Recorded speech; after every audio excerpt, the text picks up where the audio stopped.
Well, one of the things that draws us to the West is I think people are very independent-minded out here. They came here to get away from big government. They came here for religious liberty, and that's what I'm about. And so a lot of the discussion as we've traveled, both in Washington State, northern Idaho, Alaska, we'll be bound to Wyoming tomorrow, and then over to Utah, is finding people who came out west that are like me, that like small government in Washington and much more local control. With that, we'll take some questions.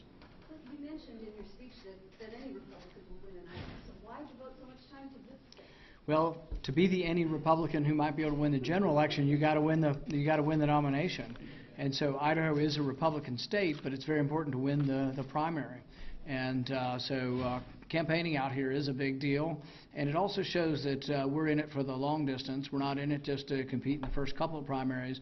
We want to be able to compete in all 50 primaries, and so this is an important swing for us. Senator, what do you think about your position in the polls, and why do you think Trump is still so far in the lead? You know, some of it depends on how you want to look at polling. The questions that they ask in the initial part of all these polls is, have you decided who you're voting for? 2/3 of the people would then respond that we haven't decided, and then the pollster says, well, just tell us who you're kind of for now. So these really aren't polls on who anybody's even going to vote for. So I think they're very soft polls, and they're very movable, and as you saw in 2012, they went up and down. 28, we had Giuliani leading at this point with 35%, and he never won a primary. So I think that there's still a great opportunity for us. The one good news that we think we have from the polling is that when you poll me head-to-head with Hillary Clinton, I actually am ahead of her in 5 states that were won by President Obama.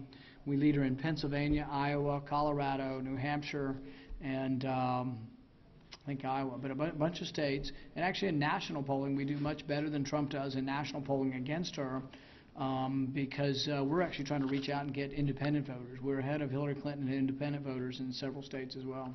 Which is the point I try to make. You know, the most electable is usually supposed to be the moderate, and he's the most electable. He's the one that can actually reach to new audiences for the Republican Party.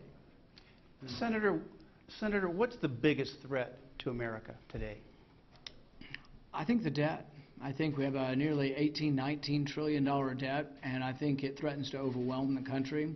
I don't think you become stronger by borrowing money from China to send it to Pakistan. So I think we have to reassess the accumulation of so much debt and what that burden does to our economy, and also what it does to our ability to maintain a strong national defense. You know, the Republican Party in Kentucky has made it now so that you can run for the Senate and the presidency. You can run for both offices. How big of a role did you play in getting that done?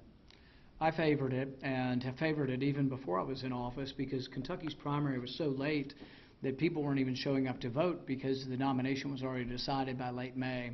So I was for moving it up, and also makes it easier for me to accomplish the goal of running for the presidency. And the decision from the Supreme Court to basically allow gay marriage throughout the country had a direct impact here in Idaho, where the citizens had a referendum to promote traditional marriage. First, how would you weigh the decision of new Supreme Court members? And second, how do you balance closely held religious beliefs with certain freedoms?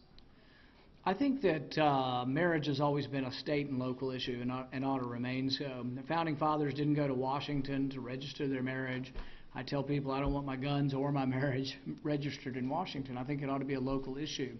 And one young gentleman asked out there, it's like, you believe in freedom, why are you against gay marriage? I'm not against people having contracts. Anybody can and should have a contract. But I also think that marriage was sort of and is a special contract, and that we sometimes spend so much time talking about whether or not we're going to change the definition that we lose sight of how important marriage is as a stabilizing force in our society, and how important it has been in the history of mankind. And I think traditional marriage is something that we just shouldn't give up on. Doesn't mean other people can't have contracts, but I think the idea and the concept and that traditional marriage is a good thing is something that still should be promoted. Over in Oregon, there's been a bakery that's received a lot of heat for their decision to not make a cake for a gay marriage. Do you defend that position, or do you think that there's a balancing legislation that needs to happen?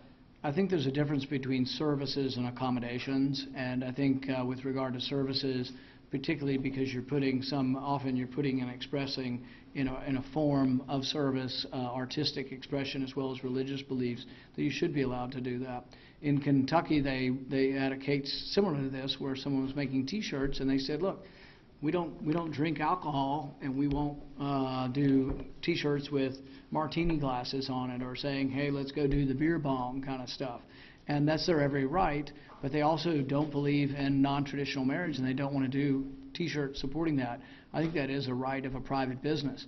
But the thing is that this is the way, attitudes have changed, and why would you want to go to somebody who's not promoting something you believe in? Go to a different place that makes T-shirts, But I think we spend too much time talking about all these exceptions and esoteric things instead of saying, well, look, half of our kids are now being born without people being married. The number one link to poverty in our country is having kids before you're married. Someone needs to speak out and say marriage is an important thing, and the traditional marriage is not something we should give up on so easily.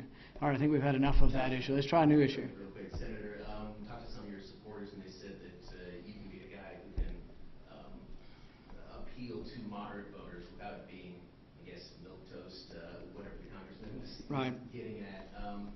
Do you think that's true? Do you think that you can get that 20% or whatever it is? Right. Well, the thing is I'm as fiscally conservative as they come. I'm one of the few that put forward a budget that actually puts pencil to paper and balances the budget. I'm for lowering taxes. I'm for all the traditional things that conservative people are for. So I would rank, if I were in Idaho, I'd be one of the most conservative people in Idaho. But I'm also somebody who believes in the right to privacy, and I don't believe that the NSA should be collecting all our phone records. That appeals to not only many of us conservatives, but it appeals to young college kids who say, you know what, I do everything on my cell phone. It's none of the government's business what I'm doing on my phone. It appeals to independence. It appeals to people who have a sense of justice or jurisprudence about government needing to get warrants. So that brings in new people. I believe in a foreign policy that thinks war is the last resort. And I told them out there that if you want to go back to war with 500,000 people in the Middle East, I'm the wrong guy for you. You got 10 other people if you want to go back to war. And so I will defend the country. I'll do whatever it takes to defend the country. I'm for a strong national defense, for a strong military, but I'm not eager for war. And so I'm somebody who says, you know what, some of these interventions have backfired on us and not made us stronger or safer or made the region more stable.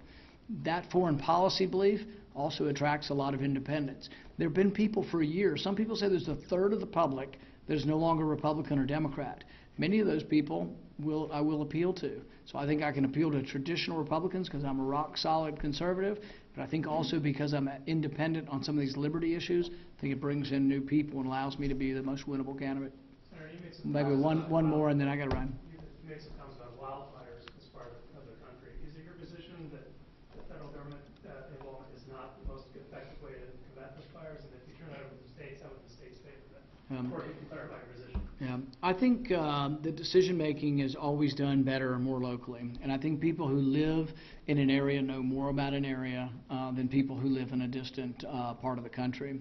I think that the ideal way where you get the best decision-making process is when you own something.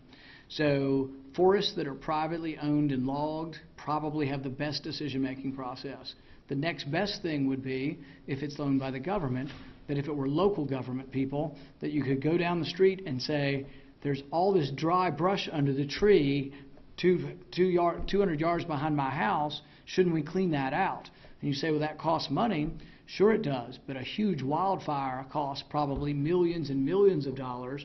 So when people talk about fire, they talk about prevention. And yes, I trust the people in Idaho to make better decisions preventing wildfires than I do those in Washington. Thanks, everybody.